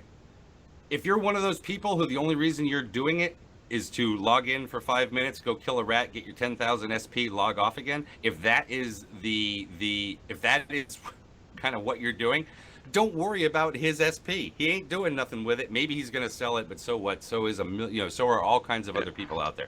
With where SP is in this game right now, just naturally over time, okay, as well as the injector market, as well as the character, it's just not what it used to be. Now that's potentially both good and bad, but I don't think it has some overwhelming detrimental effect on the playing of this game.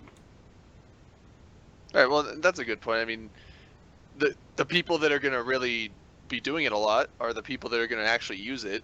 And I mean, more people with more skills in the game that can get out there and fly ships. I mean, I don't see why people would be upset with that, just because they're a newer player. And like, why?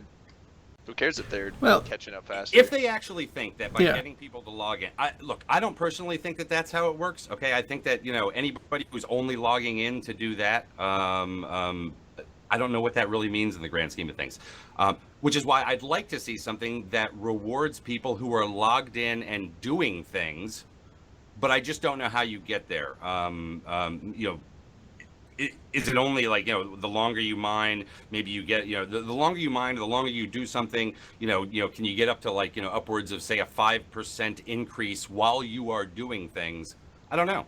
All right, well, we'll see. I mean, this is going to be introduced soon enough. We'll see how it takes off. Quant will probably come out and give us statistics on how well it did, and so they'll probably increase these things. It seems like it's something they want to do.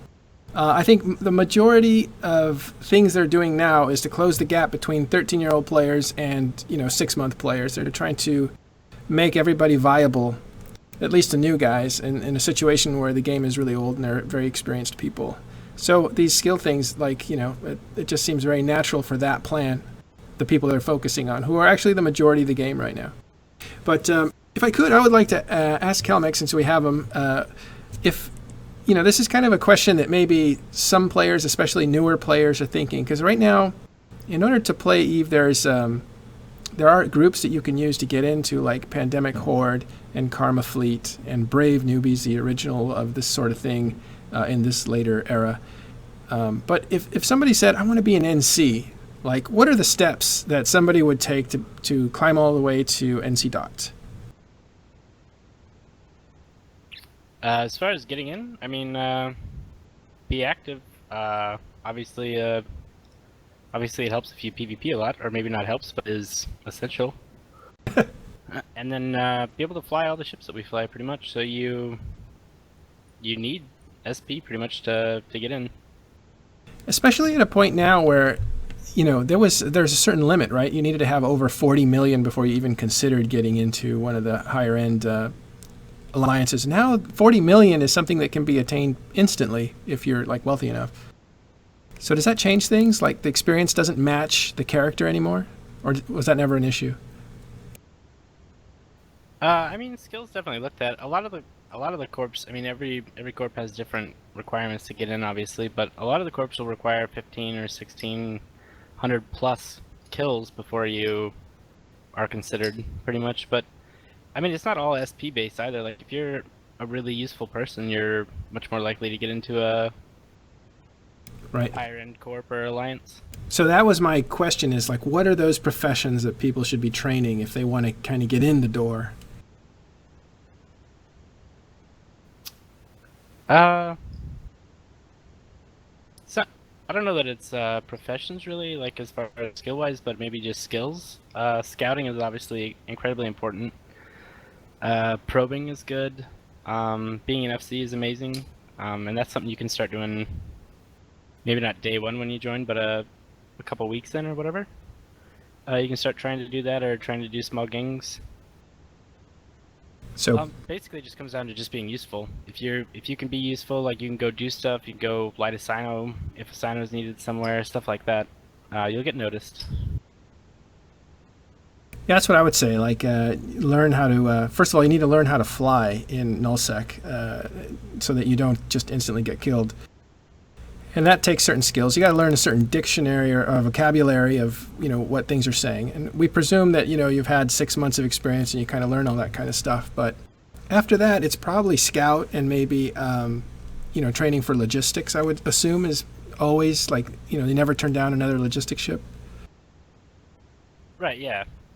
Logistics are obviously used for every fleet, no matter what. So that's a major plus. The other thing that I kind of forgot about is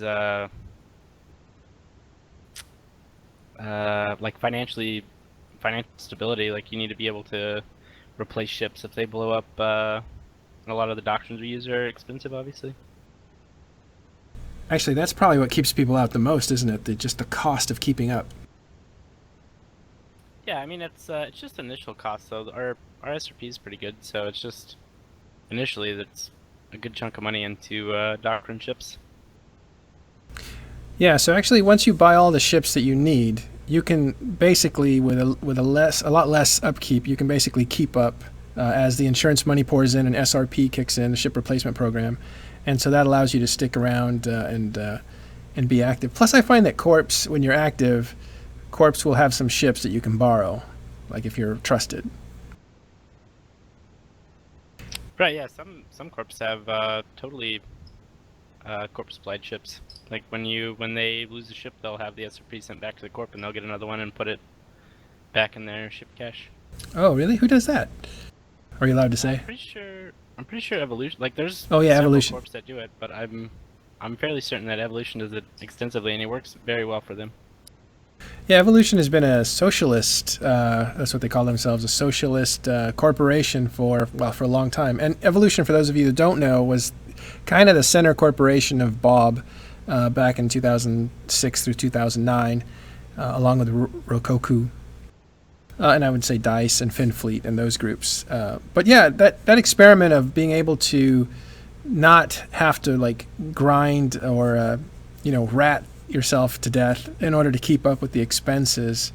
That's an interesting model. SRP seems to be a modified model of socialism.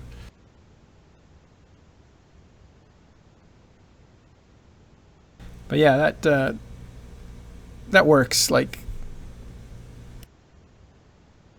all right. So, is there anything else that would keep like you could advice you would give a new player on how to participate in some of the bigger stuff? What do you mean by bigger stuff? Bigger stuff is like the fights that are happening in nullsec where there's over 500 ships. Actually, I remember when I was just starting out, somebody said like, you want to see what those fights are like? You want to see what the fights with 800 people are like?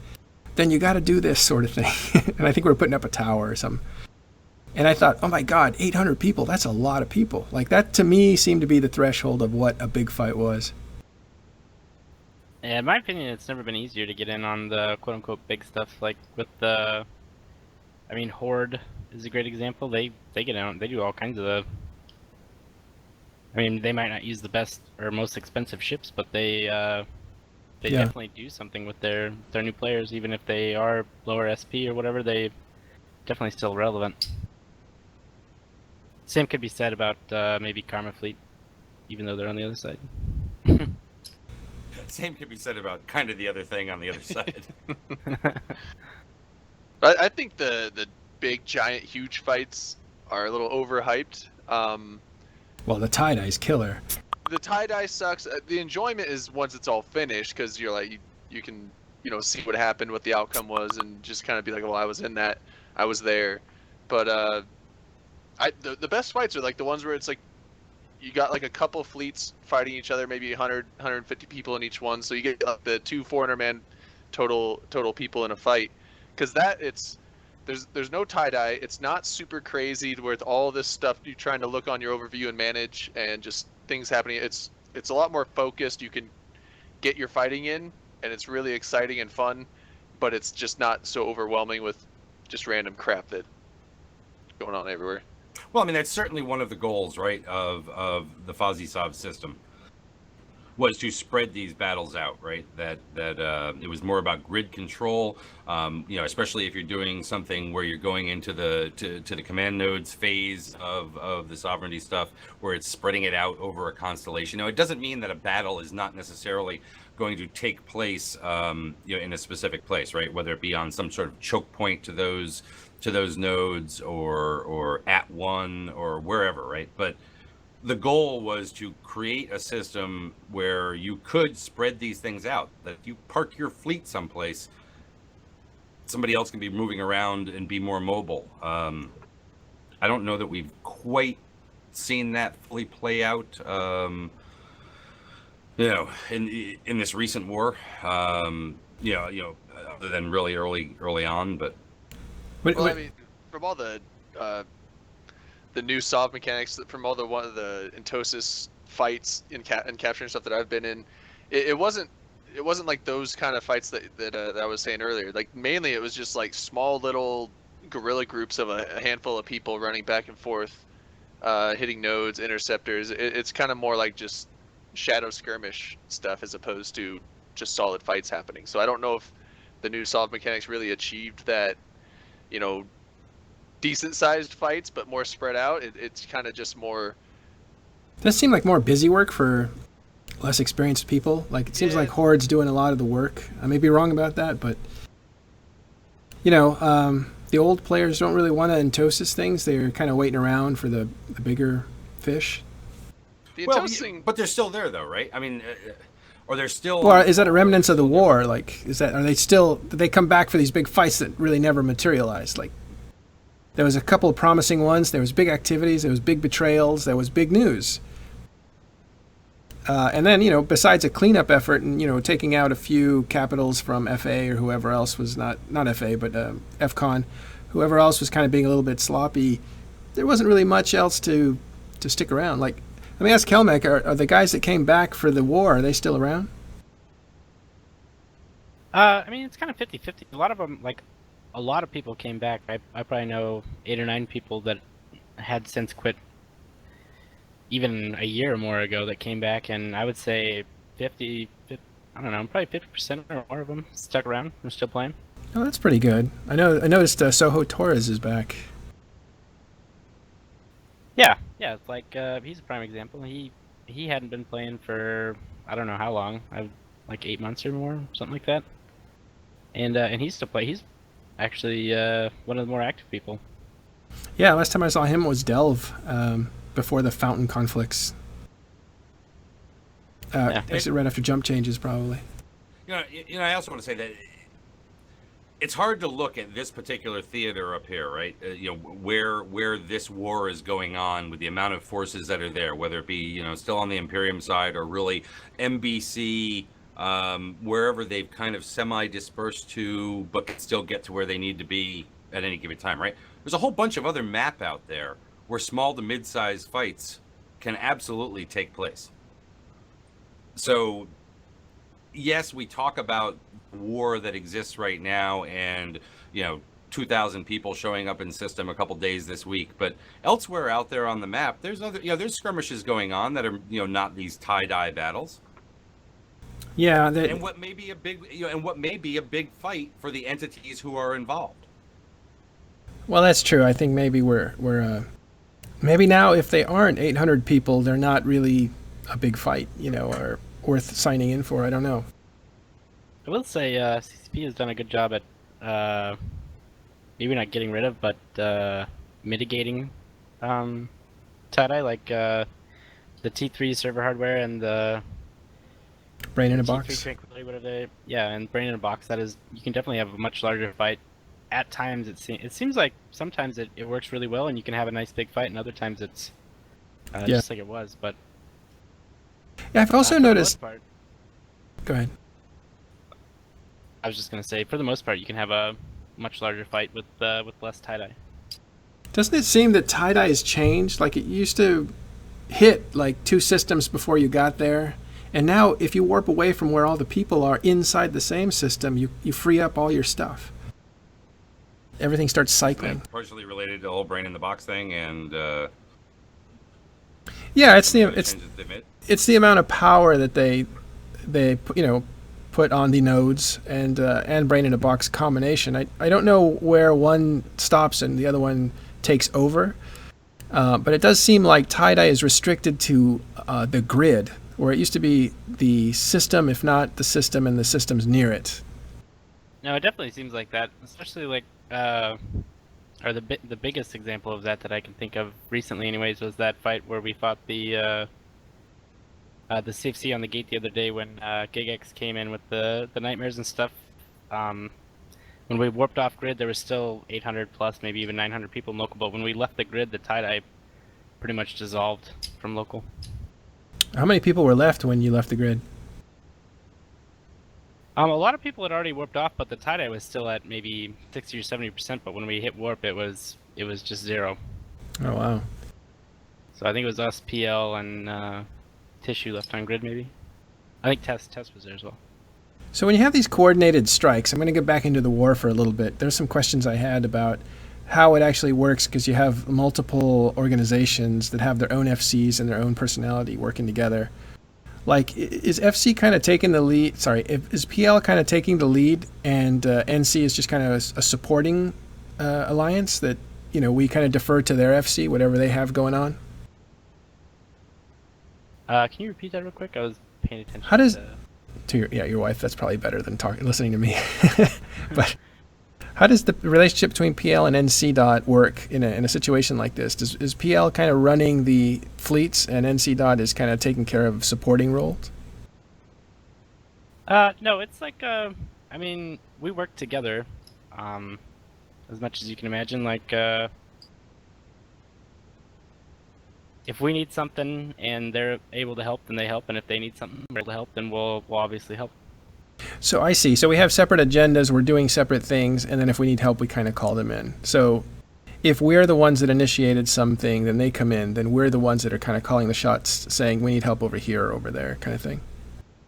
Yeah, I mean, when we work together, it's kind of a unique relationship. It's not really like one or the other person is in charge. It's pretty much just whatever's the best for the situation that we'll kind of try to do. Manny and Linnet and a couple of the other PLFCs are really good about just doing what needs done, pretty much. And it's not always that either us or them need help. Like, if we can get them in on something and they can have fun, we'll usually try and get them in. So it's not necessarily need, but it's kind of like, hey, join this party, have some fun. Right. For instance, that big fight that just happened, where we lost 100 bill and they killed 55 or whatever. That wasn't because they needed help. They had their carriers on the station and could have just docked. But they called us and said, hey, if you guys jump in here and you can point a bunch of stuff, we'll kill a bunch of stuff. I see. Because I'm trying to dispel a rumor that's out there that NC just kind of supports PL, like whatever they do. I mean, we do. Like, if they need help, then like we'll definitely support them. But it's not like a way thing or anything. Like, if we need help, they definitely like make every effort to come help us. Yeah. All right, cool. So we got a few more minutes. We've got about 15 more minutes, and I want to turn to something I know that Drayden and Dirk like. It's a bit early, but tickets are running out quick. So let's talk about EVE Vegas. Let's start with. Actually, What about EVE Northeast? When are we talking about EVE Northeast? We're going to skip over your Northeast thing. Sorry. On, who doesn't want to go camping with a bunch of EVE people? Hey, I'll just say that. Okay, we heard earlier that Manny's actually going to go to Eve Vegas for the first time. He's going to a meetup, which will be really interesting to meet him. And Kelmec, you're from where? Or you don't have to tell us that, but are you going to show up to Eve Vegas? I'm from Iowa. I actually went last year for the first time, and I took the missus. We had a great time. We met up with a bunch of other NC people, and Vegas is just a fun place to be. So I plan on going this year again as well. Oh, you are? Cool. I've already bought tickets, and I'll be there. I think Boat said he was going to go this year too. Boat's going to be there, and Dirk, of course, is like probably one of the primary advocates for Eve Vegas. Yeah, I just like pimping it. I don't like getting anything for it. I get that commish. You get a couple poker chips. Well, no, look. I think it is one of those things where if you can go, it was my first Eve player meet, so I don't know. It's a lot of fun. I mean, obviously, it's pricier than just meeting up someplace at a bar or whatever, having a few drinks. But it lasts a few days, and it's in a nice destination location. There's other things around there to see and do if you want to take a couple extra days that are there. But it's a fun event, whether or not you actually go to kind of the Eve stuff in the hall. Yeah. You mean just hanging out with the people as opposed to listening to what's being presented? It's what you see so many people do. It's not to say that those rooms aren't filled, because they are, right? But you do see so much socialization going on. And what's funny is, outside of who are you with, there's not a whole lot of. I don't think I even asked that. Like, did you? It would depend on who I was, who I was talking to. I would look to see where they were, just just so I can familiarize myself. Not like, oh God, you're from NC Dot, I'm not going to talk to you or anything, but just to know that they were with NC Dot. It gives me a perspective on I don't know, conversation topics or whatever. Yeah, I don't think people's like who they fly with in Eve really matter. Like, even after they tell you, like down there, like when you're at the meet, I mean, I never asked people who they flew with, but half the time when I would talk to people and you do introductions, some people introduce themselves with their in-game name, they'll do like their real name and then be like, I'm this guy in Eve and with this group or something. So you kind of just get that sometimes without even asking for it. But yeah, it really doesn't matter. It's like if it's PL, Black Legion, NC Dot, Wormholers, or anything like that. Yeah, it is a way of kind of people hanging out down there. It's a way of kind of gauging the conversation. If they say, "Oh, I live in HiSec in this these systems," then you talk about stuff that relates to them. If they say, "I'm from Triumvirate," then maybe you bring out what you know about their history, or something like that. I should say that it's interesting because you have a mix of people who are just going on their own, right? And but then you've also got all of these people that are going because they know people in their corp are going, or in their alliance are going, or wherever. So they already have like these social connections that maybe they've talked to people, in the game, and they show up there and they meet and they meet in person. But I was gonna say before, what's funny is that it's not like it's all Eve talk. I mean, most of the time you're having a conversation with, it's just like you just have a normal conversation type stuff. I will say there's one guy. I won't go down memory lane too far, but this one guy, I thought he was a Kaldari cosplayer. And I'd seen him like for 3 days, and on the third day I thought, well, I should say something nice, because he went through all the trouble of wearing his costume for 3 days. Is it Max? No, it wasn't Matt. No, it was a guy he had a buttoned up long coat or something, very futuristic looking. And I said, hey. Like, no, this is just my outfit. He said, it's just my outfit. Nice. Are you pregnant? Exactly. Not only that, he got really mad. I think he took it. I think I wasn't the first one to say nice Kaldari outfit. But whatever, he looked cool. And it is going to be a little. I'm expecting a little more interesting this year because it's going to be right there around Halloween weekend. So I'm expecting that just Las Vegas itself over Halloween is probably a little even different than what it is any other day of the year. I'm wondering, because there's not a whole lot of cosplay that goes on that I've seen in the last 2 years at Eve Vegas. But I'm wondering if more will happen this year because it is so close to Halloween. Oh, that's interesting. Didn't think of that. Yeah. We really only had Max, I think. Was he even in costume? Max Singularity. Yeah, he wore it. You know, he wore it quite often. I mean, not all the time, but he wore it like the first day. But I know when he was doing his presentation, he was in his JPL, basically uniform. Yeah. Kind of a weird, like, E-Vegas, though, wasn't it? Because there was a lot of things that were announced that were huge. Like, it felt like it was kind of FanFest-ish in the amount of information that was coming out. Well, I think that's where they announced the Citadels, wasn't it? It's where they unveiled capitals, right? Things about the structures and certainly capitals. Yep. Yeah. I think that's where they unveiled a number of the Doomsdays and things like that. Yeah, that was a well-attended session. Yeah, somebody asked if I went there to E-Vegas, and I did. I presented. I had written an article for EN24 when I was writing there for the last year, and I wrote a story called The Brave Story, which ended up getting a lot of good reviews, and it was a pretty long story. It talked about how Brave collapsed and how there was a mysterious power behind it and some power brokers and stuff like that. And so based on that story, I was invited to speak on how that story was created because there was a backstory that was just as interesting as the actual story. And so I was presenting. I went on right before Structures went on, so I had the advantage of all the people piling in to see what was going to happen with Structures. And I thought somebody just said they were the Kaldari dude. I was about to be embarrassed. Anyway. Yeah, that's awesome. A lot of the presentations are actually pretty good. I don't watch all of them. I'm not one of those. I mean, I think there are some people that will literally sit in there from start to finish every single day and they'll watch all of it. I can't do that. I have to. So I kind of pick and choose. Like, I'll go see this one, this one, this one. The one I always look forward to is Max's But I talked to him a few weeks ago and he said he hadn't had anything planned for doing a presentation this year. So, but I'm gonna definitely gripe on him a bunch because I love NASA stuff and JPL stuff, so I really want it. That's probably the presentations I look forward to the most. The science? That was the one thing I was really the science and the actual astronomy stuff. Because that was the one thing with all the FanFest stuff. I was like, okay, when's Matt?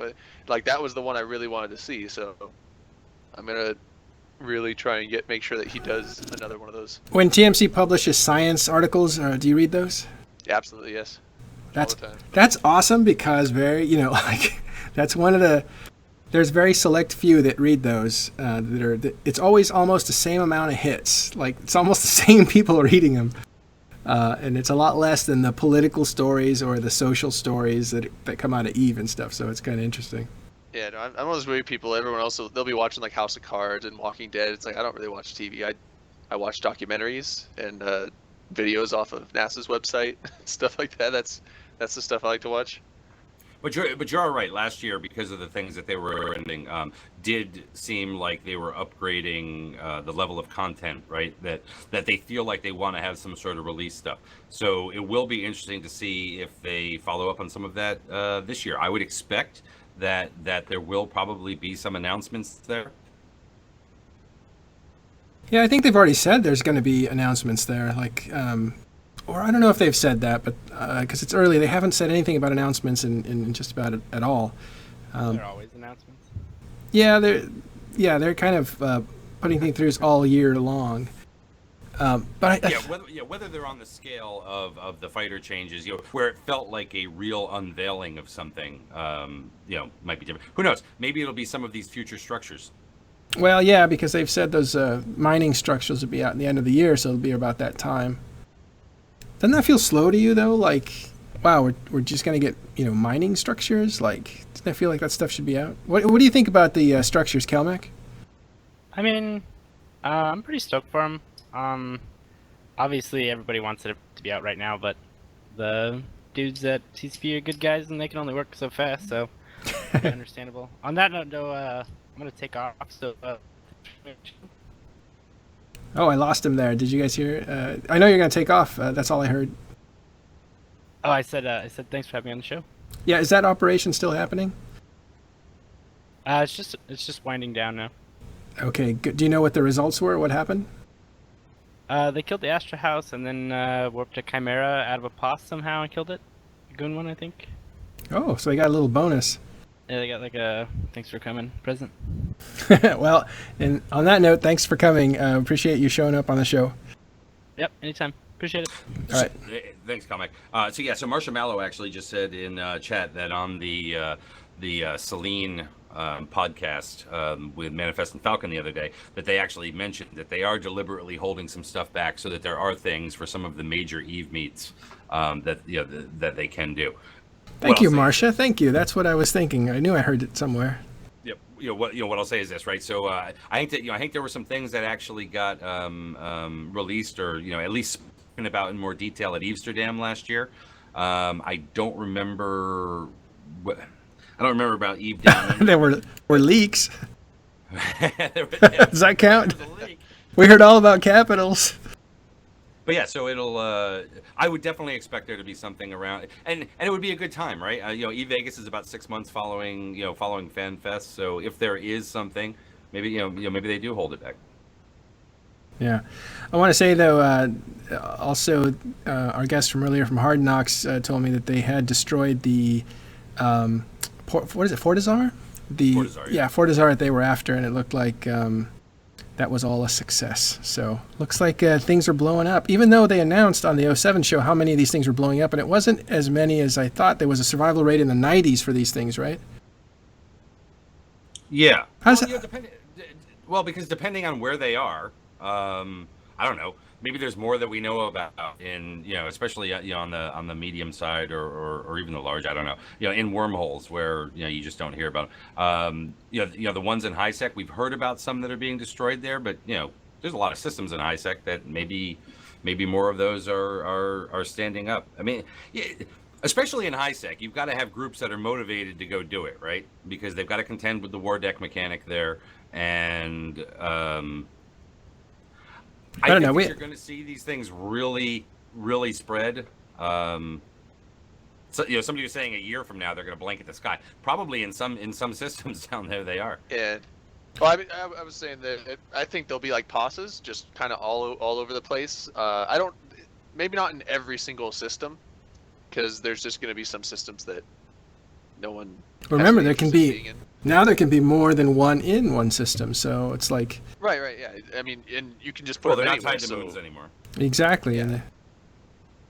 And I wonder though, are these things going to be like on every gate? Every time you enter, you're going to see them on grid. Well, they can't be on it. They have to be a distance from. Well, but I mean on the grid. So. On the grid, so it's generally kind of visible out there. Yeah. Is it a new reality? Yeah. Yeah, I bet you'll see it. I don't know. How do you feel about right that? Right now, you've also got this thing with there's kind of this like momentum to kill them, right? But I imagine that over the course of the next year, that's going to kind of wear off. You're no longer killing the first one. After you've killed your 40th one, maybe you start to get a little tired of it, unless it has some sort of good strategic objective alongside. Or maybe it becomes the new raid, for Merc Corps and High Sec, that instead of just sitting around ganking people, they say like, "What's on the menu today?" Oh, this corporation is. They can even set them up in advance, because there's definitely a lot of individual industrial guys that are going to put up their station.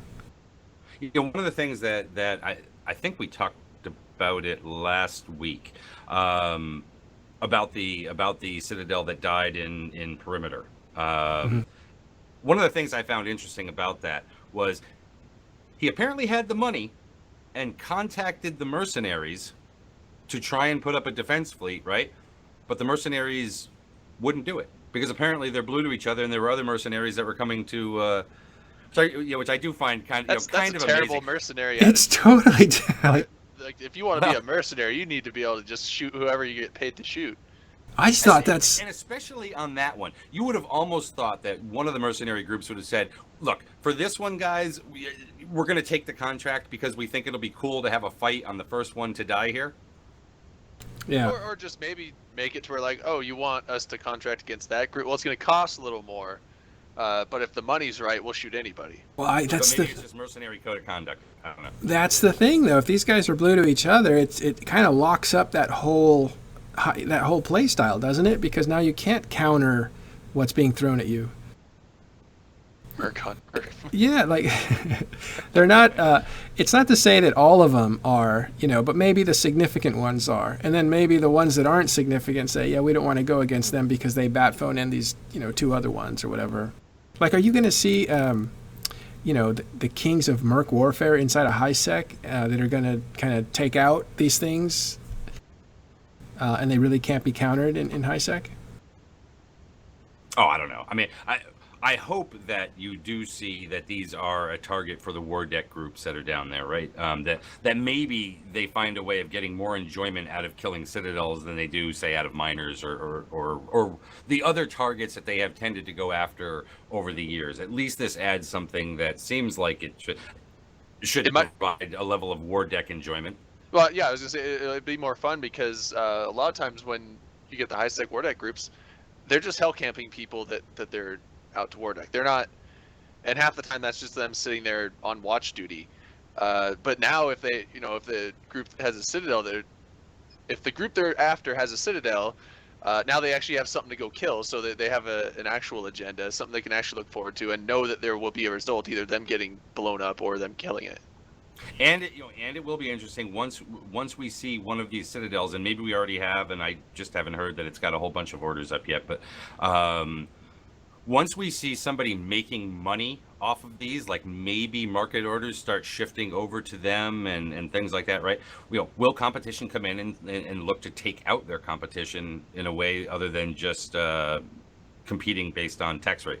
Now you're talking, because that sounds to me like it gets very interesting at that point. You can get strategic with more people involved. I'm just looking at these secondary industries, what jobs there are to do in EVE, so that you're not just doing the same thing over and over again. Because even PvP, although it's different each time, can become tedious, on every scale, especially large scale, because tie-dye just kind of kills it. It's one thing we didn't talk about, and that is the tie-dye changes the game a bit in a very interesting way. You used to be able to count on tie-dye for certain things that you can't count on it anymore. And that's kind of rough. Like they were saying, now you can't just have a super capital pilot that you stick into a tie-dye situation and he's, or maybe that's not the best example, but a capital pilot or somebody who had alts that was capital pilot, you could play both. You could play your sub-capital guy and then check on your capital. But now the way that drones work, you have to be active on both accounts, so you have to switch back and forth too fast to make it something easy to do. And tie-dye's kind of done the same thing. It seems very similar that I used to be able to, hit warp and then take a walk, have a conversation while I'm at work, because that's when I play. Come back to my desk, sit down, and I haven't landed yet, and it's been 15 minutes, So I could actually join those big battles because I didn't have to worry about the travel so much. Everything slowed down so badly. Yep. Just want to be cognizant of time here. We've got Drunk Canadian coming up next, who's going to be doing some solo PvP in EVE. And we're coming up on that moment. Okay, we'll go in 1 second. First, I want to give you guys a chance to say anything you want. Drayden? Nope. EVE Vegas, go if you can. I'm always going to say that. What show are you on? Quick! Oh shit, what is this? Family show, Talking Station. I know it's over at Twitch. All right, we know you're busy with multiple things on your mind. Dirk, do you have anything you want to say about? No, just thanks to the guests that we had tonight. I think they, definitely. Well, congrats to them for putting up the Excel from Hard Knocks, and just thank you to the guests. Yeah, I would like to say thanks very much to Rivra, who took over last week while I was gone camping. I really appreciate it. She did a tremendous job, and you guys did a great job helping her out. Really appreciate it. We'll see you next week. That's it for tonight. Stay tuned for Drunk Canadian, who comes up next.